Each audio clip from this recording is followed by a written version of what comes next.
और अब यहाँ बैठे हुए मर्जी बन रही है कि वापसी फैसलाबाद सीधा यहाँ से जाया जाए। और तावबट से फैसलाबाद घर पहुंचते हुए हमें पूरे 32 घंटे लगे थे। और हर बार की तरह मैं आपको घर पहुंच कर बताता हूँ कि इस ट्रिप पे हमारा टोटल कितना खर्चा हुआ है, कितने का जिम्मे में हमें पेट्रोल डलवाना पड़ा और कितने पैसे हमारे होटल रूम्स एंड खाने पीने में लगे। और पेट्रोल और होटल रूम्स के खर्चे का डिफरेंस सुन के आप भी हैरान हो जाएंगे। तो इनकेस अगर आप अपना ट्रिप अपनी गाड़ी में प्लान कर रहे हैं तो ये वीडियो आपके लिए है।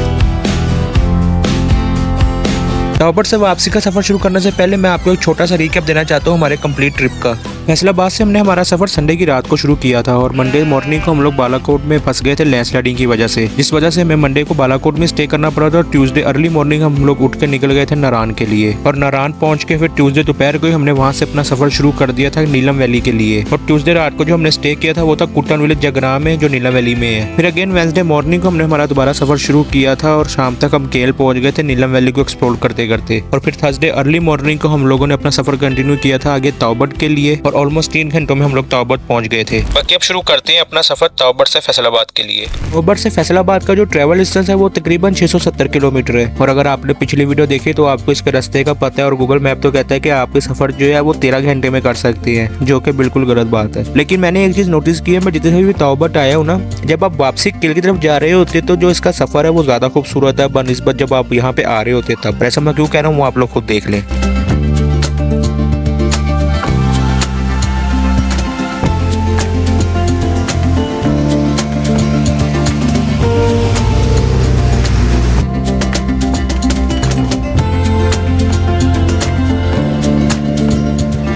अच्छा जी, हलमट चेक पोस्ट से मैं थोड़ा सा पीछे हूँ। अपना मैंने ड्रोन और वो लैपटॉप लेना था तो मुझे ये शाम मिल गया। आपने क्या नाम बताया? राजेश राज। ये वीडियो भी देखते हैं तो इन्होंने गाड़ी देख के तो रोक रहे थे, कह रहे मैंने आपको कुछ दिखाना है तो देखते क्या दिखाते हैं। ये शाम मुझे अपने साथ एक बिल्डिंग में लेके जा रहे थे तो पहले तो मुझे लगा कि या ये इनका ऑफिस होगा या फिर ये इनका घर होगा। लेकिन जब मैं ऊपर पहुंचा तो मैं देख के हैरान हो गया कि ये गुरेज वैली का इकलौता वेटरनरी होम था जो ये साहब चला रहे थे। और मैं काफी हैरान हुआ ये देख के, और बाहर से देखने से नहीं पता लग रहा था मगर अंदर ये बाकायदा इनके पास दवाइयाँ वगैरह ये सब थी। इस सबसे ज्यादा मुझे एक और चीज यहाँ पे अपनी तरफ अट्रैक्ट कर रही थी और वो था इसके बिल्कुल बराबर में बना हुआ ये स्कूल। इस स्कूल में इतना कोई खास बात नहीं थी मगर यहाँ पे एक मैप लगा हुआ था और ये मैप जो ये हमारा ड्रीम रूट है कि जिम्मी पे कभी हम ये सारा एरिया करें। लेकिन अनफॉर्चुनेटली हम कर नहीं सकते क्योंकि इसमें से आधा एरिया जो है ये सारा इंडियन ऑक्यूपाइड कश्मीर में आता है, ये लद्दाख जंस्कार। तो ये एक ख्वाब भी है जो लगता है कि कभी शायद ना पूरा हो।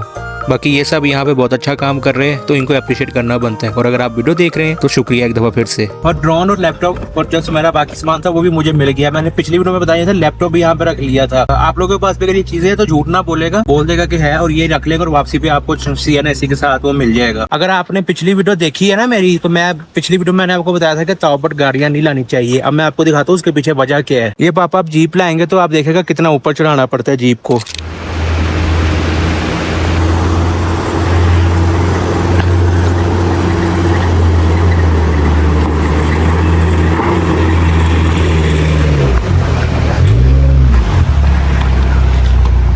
फोर लगाया था, जान निकल जाती गाड़ी की।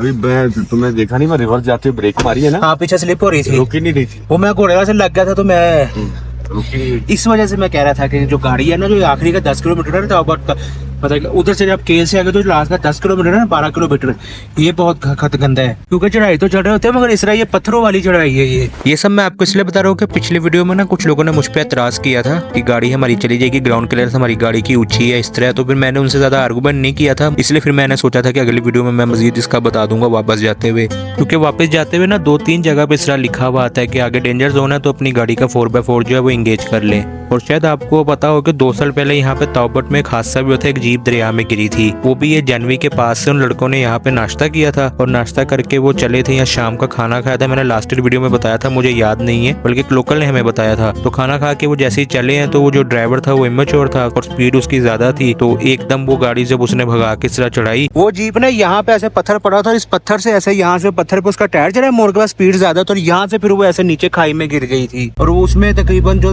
लाहौर के लड़के थे वो तो सारे ही बहुत हो गए थे। एक जो लोकल ड्राइवर था वो बच गया था मगर वो भी माजूर हो गया है। तो ये जो 2-3 मोड़ चढ़ाइयां ना ये बहुत गंदी है यहाँ पे। बाकी एक ये कि लोकल जो ड्राइवर्स हैं उनसे भी आपको कई दफा ना एहतियात करनी पड़ती है। जैसे हमारे आगे ये था, ये बहुत ज्यादा चढ़ाई थी मगर इसने हमारे आगे ला के जानबूझ के गाड़ी खड़ी कर दी थी। तो अक्सर जो लोकल ड्राइवर्स है वो भी इस तरह तंग करते हैं बाहर से आने वाली ना गाड़ियों को, अब अपनी गाड़ी लेके क्यों आ गए हैं। इन सब चीजों को देखते हुए ना अक्सर मैं फिर मना करता हूँ इस तरह के रास्तों पे कि आप अपनी गाड़ी पर रिस्क ना लें, सिंपली जीप हायर करके तो इस तरह की जगहों को एक्सप्लोर कर लें। बाकी अगर आपके पास अपनी 4x4 है फिर तो इजी सीन है।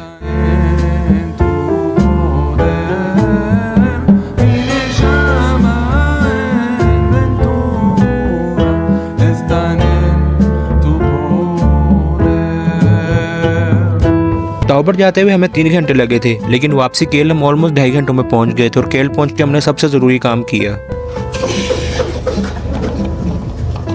कल शाम में हमने तकरीबन 15 लीटर डलवाया था, तो वो सारा लग गया है। वैसे तो आधी टैंकी है, मगर अच्छा होता है कि पेट्रोल डलवा लेना चाहिए। तेल कल हमें 320 रुपए का मिला था, अभी 300 रुपए का मिला है। 20 रुपए सस्ता हो गया। वैसे वहाँ 15 रुपए सस्ता था, यहाँ पे अभी भी 300 रेट है। वापस केल पहुंच के हमें याद आया कि सुबह का हमने सिर्फ खजूर और बादाम ही खाए हुए हैं, इसलिए दिल कर गया कि कुछ ना खा लेते हैं, फिर आगे सामान ही कर ले, आगे कोई सफर आसान रहेगा।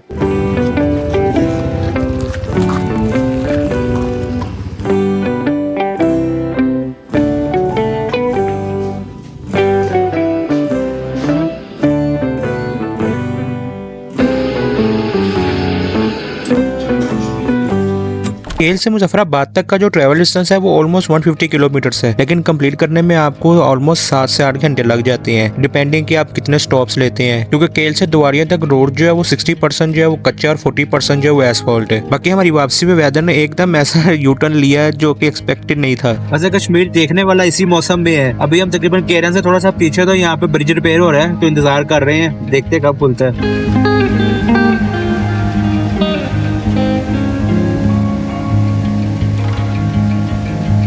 ये ब्रिज क्रॉस करके केरन स्टार्ट हो गया था और वेदर देख के हम भी डबल माइंडेड हो रहे थे, बिकॉज केरन के बाद अटमुकाम आता है और वहाँ आते आते बारिश भी शुरू हो गई थी, जिस वजह से हमने फैसलाबाद का प्लान थोड़ा सा चेंज किया और कुंडल शाही मेन बाजार में पहुंच के जिम्मी का रुख कर दिया कश्मीर में मेरी मोस्ट फेवरेट जगह कुटन वाली जगराह की तरफ।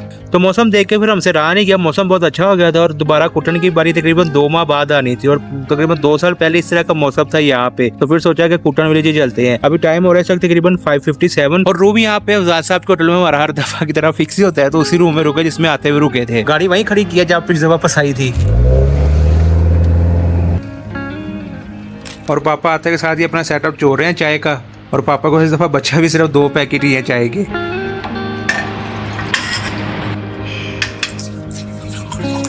बाकी ये कि जब बारिश हो जाती है तो उसके बाद थोड़ा खतरा तो होता है लैंडस्लाइडिंग का, मगर कोई नहीं है, अल्लाह के हवाले है। अब ये कि थोड़ी देर बाद बस खाना खाएंगे और सो जाएंगे। लाइट अब बंद हो गई है, अगर आ गई तो ठीक है, वरना फिर अल्लाह वारिस है। बाकी मैं अब आपको सुबह मिलता हूँ। अच्छा जी, टाइम हो रहा है सर तकरीबन 7:41। नाश्ता फिलहाल आज हम स्किप कर रहे हैं, क्योंकि आज जुम्मे का दिन है, तो हमारी मर्जी के जुम्मे के वक्त एक ही ब्रेक लेंगे, तो उसी में फिर दोपहर का खाना और जुम्मे का जो ब्रेक होगा ना, क्योंकि जुम्मे में पापा जो ना ट्रैवल अवॉइड करते हैं। बाकी मुझे रात ना डाटा में जब ट्रांसफर करा था तो मेरे ज़हन में है कि मैंने आपको ना कल जनरली रूम्स का नहीं बताया कि कुटर में रूम्स का क्या हिसाब किताब है। तो जिस बिल्डिंग में हम रुकते हैं अफजाल साहब वाली, यहाँ पे जो रूम है ना, यहाँ पे 3,3500 में रूम मिल जाता है, जिसमें आपको मॉर्निंग में गर्म पानी भी मिल जाता है, रूम भी अच्छा है। और सबसे अच्छी बात यह है कि ये बिल्कुल एक साइड पे और हम ऐसी जगह ढूंढते हैं। अगर आपने थोड़ा सा महंगा वाला देखना है तो फिर इसके साथ एक और बिल्डिंग है, वहाँ पे आपको 8,8500 तक जो 9,000 तक रूम जो है वो भी मिल जाते हैं। अगर आपने कुटन विलेज में यहाँ के स्टे करना है तो अफजाल साहब का नंबर मैं स्क्रीन पे लगा दूंगा। उसके अलावा इसकी निशानी है कि कुटन विलेज जब जैसे ही आप एंटर होंगे तो फिश फार्म आता है, फिश फार्म के बिल्कुल साथ ही है ये।